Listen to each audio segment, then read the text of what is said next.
I dare say the next verse is the most foundational to understanding the why of all of this.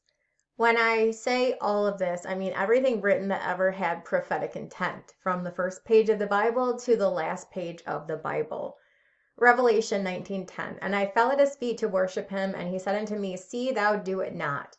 I am thy fellow servant and of thy brethren that have the testimony of Jesus. Worship God, for the testimony of Jesus is the spirit of prophecy.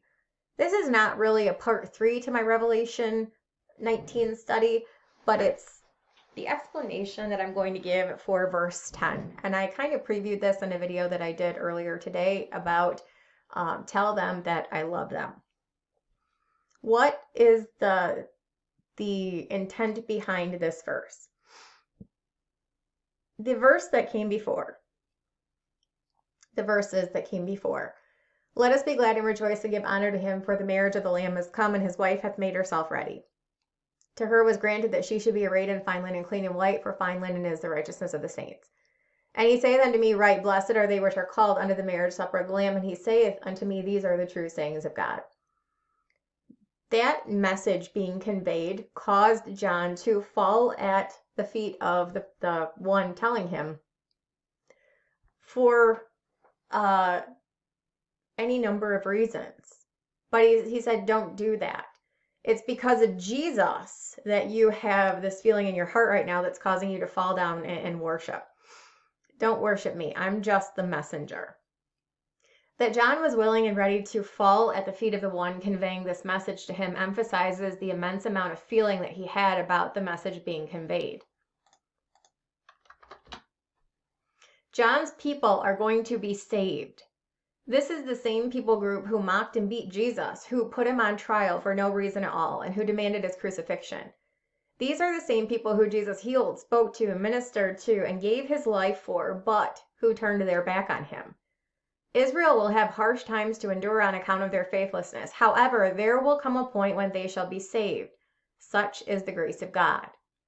The sweet relief that John feels regarding the eventual salvation of his people coincides with the sweetness of the book that he was told to eat in Revelation 10. Yes, it was bitter in his belly because the road to get to the destination will be fraught with sadness, with death, and with judgment. However, the outcome itself is sweeter than honey. Jesus is coming back, and John's people are going to be saved. Not only that, but they're going to be in the kingdom celebrating the marriage supper of the Lamb alongside him. Such as the love of God. The angel who was showing John these things instructed John not to worship him, but rather to worship Jesus. The angel was simply a messenger. That the story is able to have such a glad ending is solely and exclusively on account of Jesus and his love for mankind. The story of creation from Genesis 1:1 to the story of eternity with our Lord in a new heavens and earth in Revelation 22 is all about God's love for mankind. Once upon a time, he gave man a perfect world to live in and a perfect companion, woman. Through poor choices, sin and corruption entered the world. The first action that God took was to atone for that sin which foreshadowed Jesus. Thus, Jesus is called the Lamb slain from the foundation of the world. Additionally, the first prophecy in the Bible was Jesus rectifying the curse of sin and death that had just entered the world by crushing the head of the serpent. The first types and shadows given in the Bible were of the marriage covenant Jesus would make under new covenant to redeem sinful mankind and invite him back to God, first through justification, which is spiritual redemption, and then through glorification, which is physical redemption. Yes, God is a holy and just God. He must deal with sin. However, there was never a time when grace and salvation did not exist for the faithful, even as the faithless were being judged. Even as faithlessness was being judged. This goes for the Old Testament as well as for the 70th week.